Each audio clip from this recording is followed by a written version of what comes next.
추수감사주의를 맞아 우리가 그동안 보았던 마태복음을 잠시 멈추고 오늘은 예레미야서를 보고자 합니다. 성경은 구약부터 신약까지 우리에게 감사라는 명령을 계속하고 있죠. 감사가 무엇입니까? 어떤 대상에 대해 또 어떤 현상에 대해 고마움을 느끼는 것을 감사라고 합니다. 마음으로 하는 것이죠. 특징이 있다면 이 감사를 사람마다 같은 조건에 있는데도 어떤 사람은 하기도 하고 어떤 사람은 안 하기도 한다는 것이죠. 감사는 주관적이고 개인적인 것입니다. 따라서 코로나 중에도 감사하는 사람이 있기도 하죠.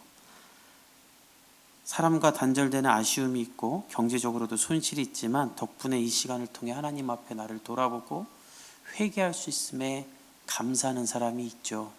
반대로 늘 원망하는 사람도 있습니다. 코로나 중에는 사람을 만날 수 없어서 원망하고 또 편했을 때에는 더 가지지 못해서 원망했던 사람들도 있죠. 여기서 알 수 있는 것은 무엇인가? 감사는 선택이라는 것입니다. 어떠한 상황에도 내가 선택하면 할 수 있는 것이 감사입니다.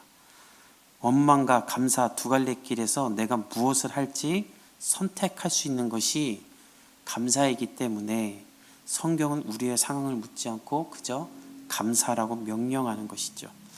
또 그렇게 할 수 있는 이유가 무엇입니까? 우리에게 하나님이 있기 때문입니다.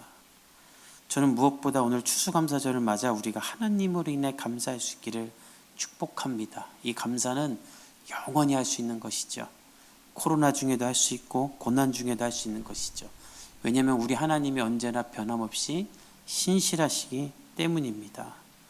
하나님으로 말미암아 여러분이 언제나 감사할 수 있기를 축복합니다.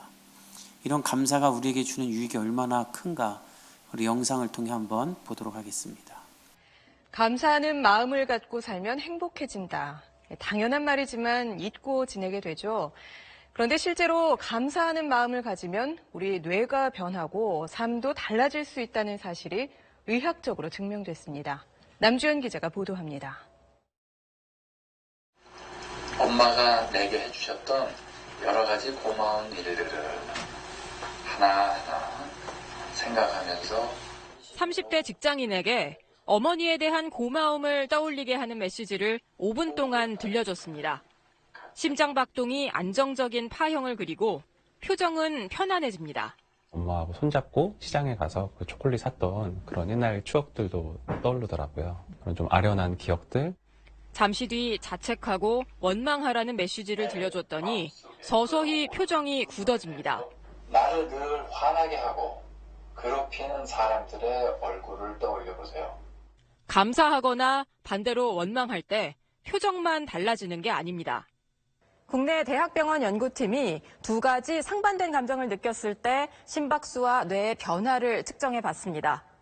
감사할 때의 심박수 평균은 차츰 감소하는 반면 원망하면 스트레스를 받을 때처럼 증가합니다.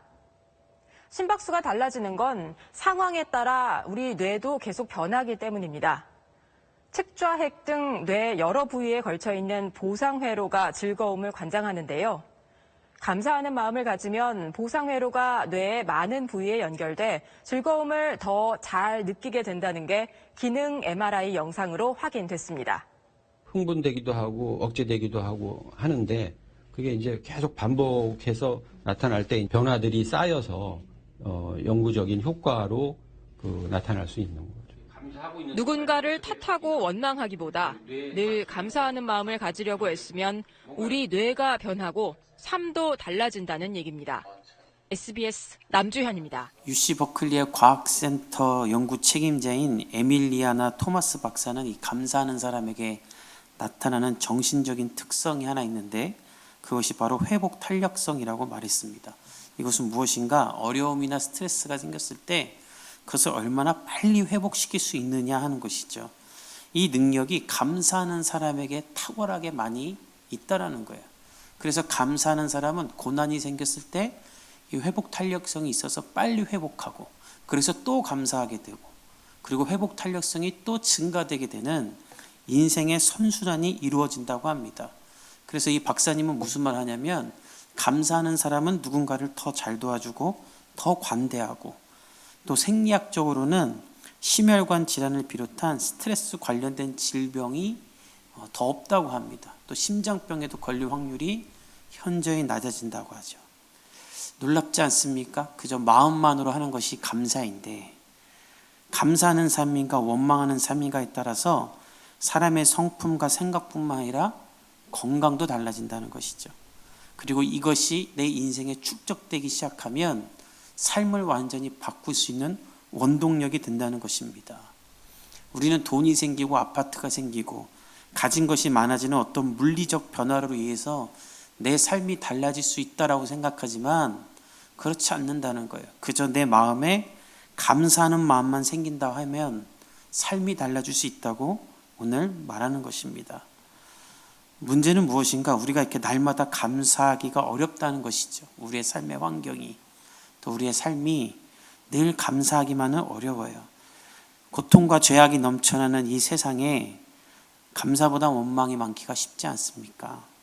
특히 코로나가 터지고 경제가 무너지고 사람이 병들어 불안한 가운데 살고 있는 지금의 현실에서는 감사한다는 게 쉽지가 않죠. 다 덮어놓고 감사라는 건가? 혹은 주문 외우듯이 그래 감사하자 감사하자 감사하자 그러면 되는 것이 감사인가? 정말 감사한 건 이런 고민을 한 성경의 한 선지자가 있다는 것입니다. 그 사람은 바로 예레미야였죠. 예레미야는 그래서 이런 질문을 던집니다. 오늘 우리가 보면 1절에 예레미야는 어떻게 말하는가? 하나님께 질문을 하나 하죠. 하나님, 제가 하나님께 한 가지를 여쭙고자 합니다. 저는 하나님이 의로운 하나님이라고 믿고 있는데 왜 이 세상에는 악한 사람이 더 잘되고 하나님을 반역한 자가 더 평안합니까? 이런 질문을 예레미야가 하는 것입니다. 사실 우리의 질문이죠. 우리가 이 세상 돌아보면 고약한 사람, 또 자기밖에 모르는 사람, 이기적인 사람, 무정한 사람들이 더 돈도 많고 편안하게 살고 있지 않습니까? 선하게 착하게 베푸는 사람들이 더 고난 가운데 있는 것을 우리는 종종 보고 있죠.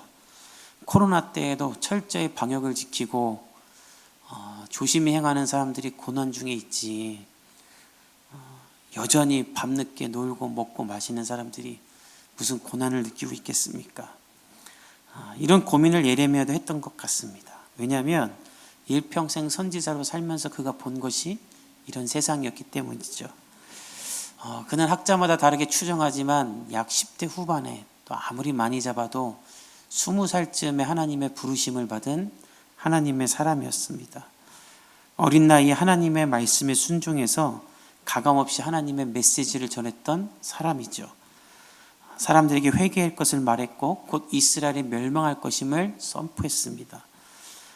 그런데도 사람이 듣지 않자 그가 얼마나 많은 눈물을 흘렸는지 그의 별명이 눈물의 선지자이지 않습니까?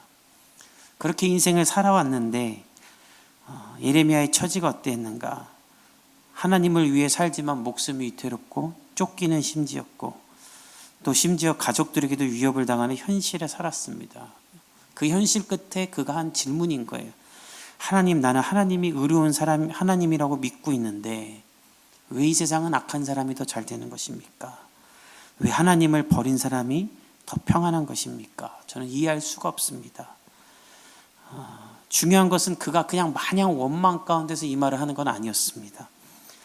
오히려 하나님을 철저히 믿고 있기에 이런 질문이 나온 것이죠.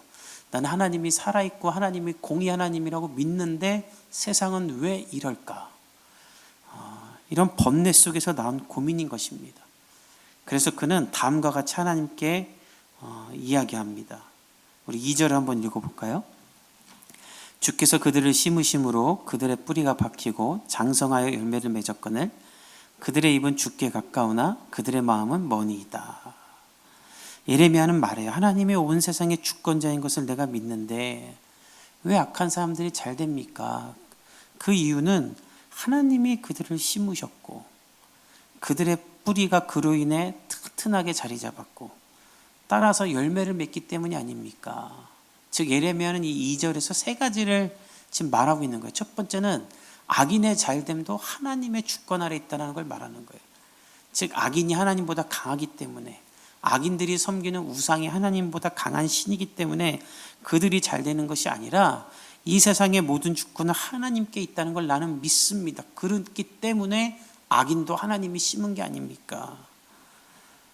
왜 이 세상에는 하나님께서 악인들이 잘 될 수 있는 구조를 허락하고 계십니까? 본문에 뿌리가 박히고 장성했다. 그리고 열매를 맺는다는 것은 자연적인 어떤 이치를 말하는 거죠. 즉, 이 땅의 사회적인 구조가 자연적으로 악한 사람들이 잘 되게 돼 있다는 거예요. 그리고 이 주권이 하나님께 있는 것 아닙니까? 라고 하나님께 묻고 있는 거예요. 왜 하나님은 이런 구조를 무너뜨리지 않습니까? 그들은 하나님을 사랑한다 하면서도 하나님을 떠난 사람들인데 왜 하나님은 그들을 그냥 두십니까? 예레미야의 성숙한 고백이면서도 또 원망스러운 고백인 거죠.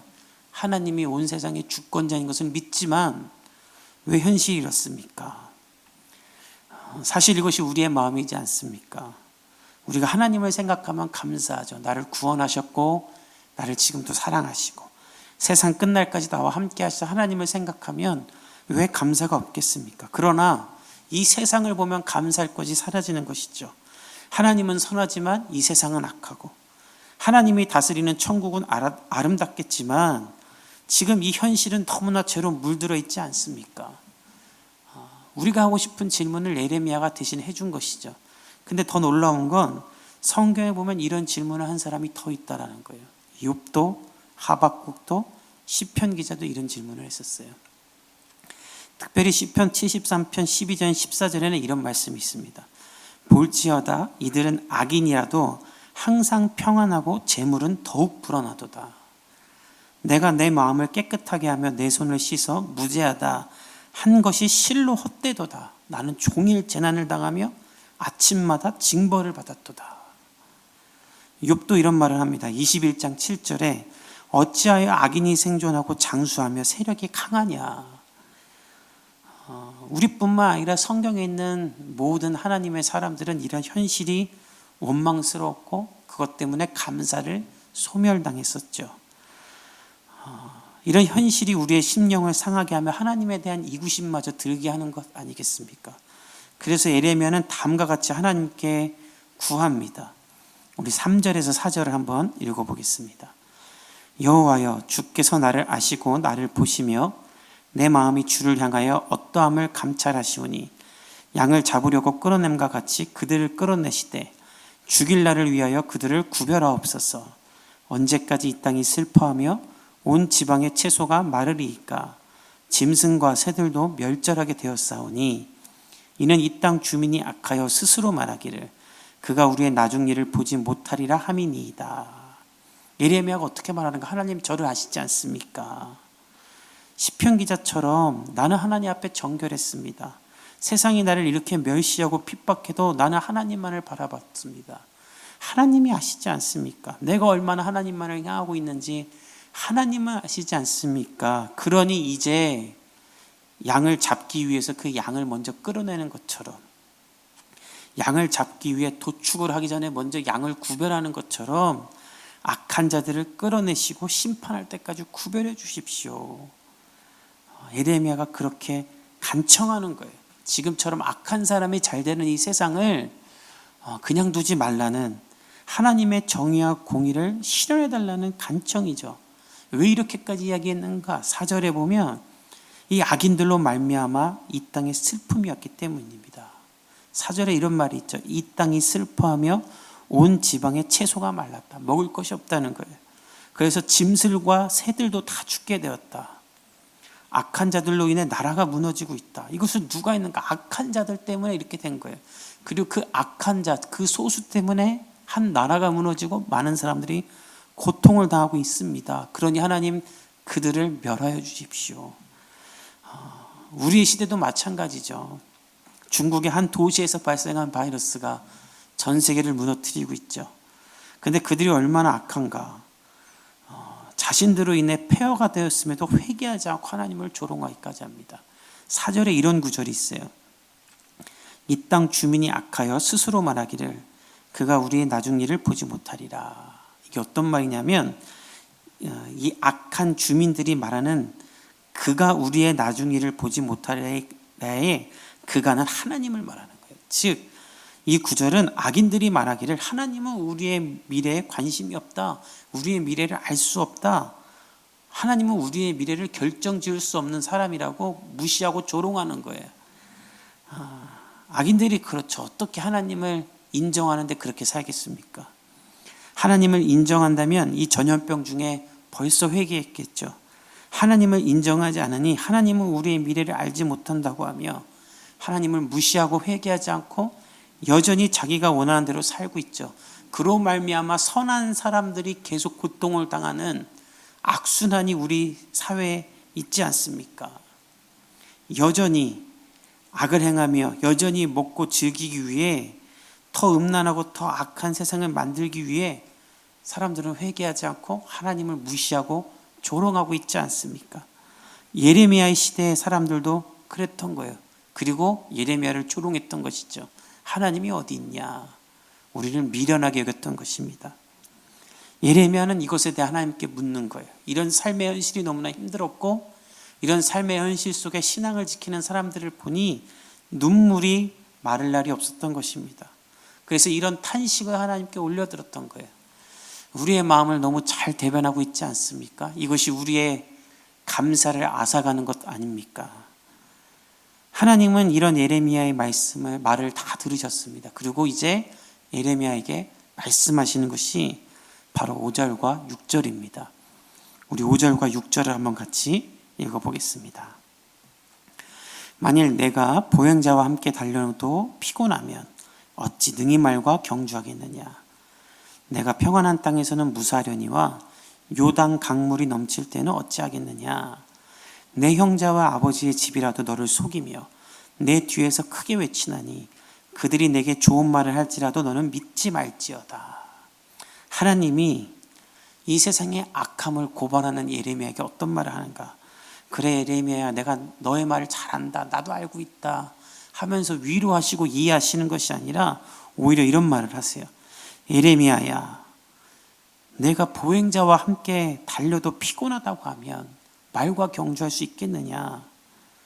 내가 지금 편안한 땅에서도 이렇게 힘들다고 말한다면 요단 강물이 넘칠 때는 어떻게 견디려고 하느냐. 너 이것 갖고 힘들다고 말하지 말라라는 거예요. 왜 하나님이 이렇게까지 말씀하실까요? 하나님은 예레미야에게 지금 말씀하시는 거예요. 예레미야야, 사람의 수준으로 생각하지 말아라. 보행자의 수준으로 생각하지 말아라. 그들과 같이 살며 그들과 같은 수준으로 보면서 이 세상의 불합리화 때문에 내가 피곤하다고 내가 억울하다고 원망하지 말아라.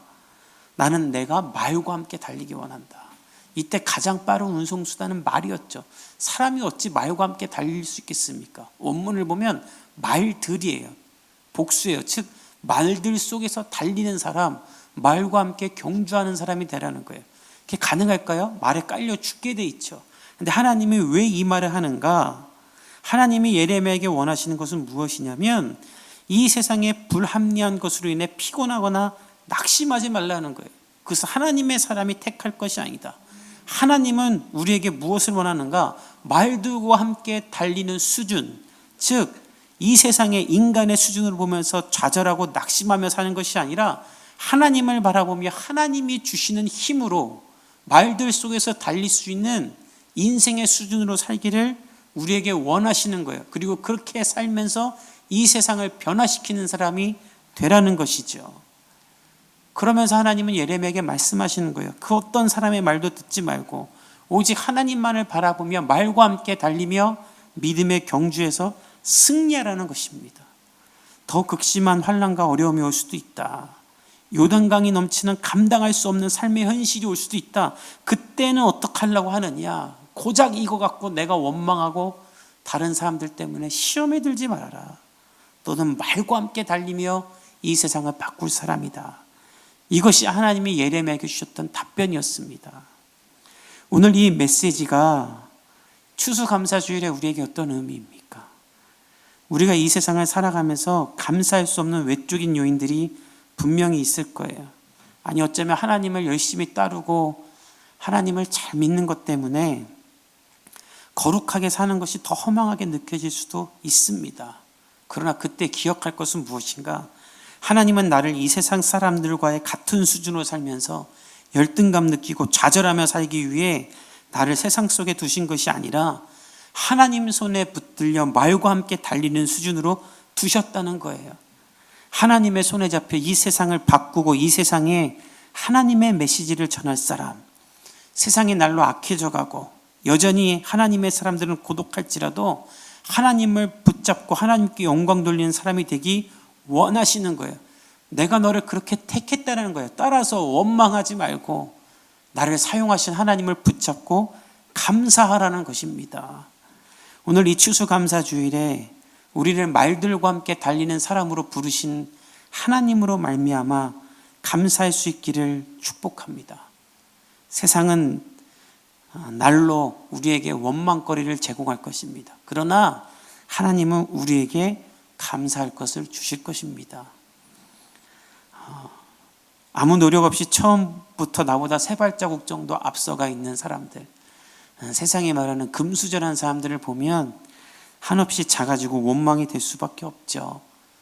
그러나 그때 세상의 소리를 잠재우고 나를 선택하신 하나님을 바라보기 바랍니다. 말들과 함께 달리는 수준으로 나를 세우며 나를 인도하실 것입니다. 그러면 그 하나님으로 말미암아 감사가 생겨나고 소망이 생겨나고 말과 함께 달리고 있는 나를 보게 될 것입니다.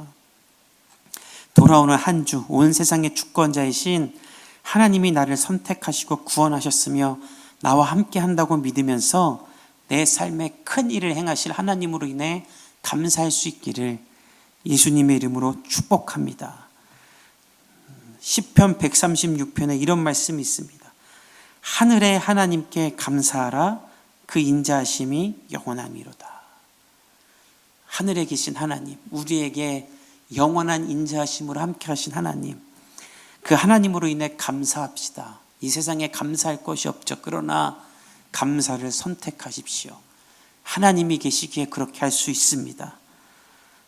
우리의 마음이 변하고 태도가 변하고 몸이 변하고 그리고 우리의 삶이 변하게 되는 놀라운 축복이 임할 것입니다.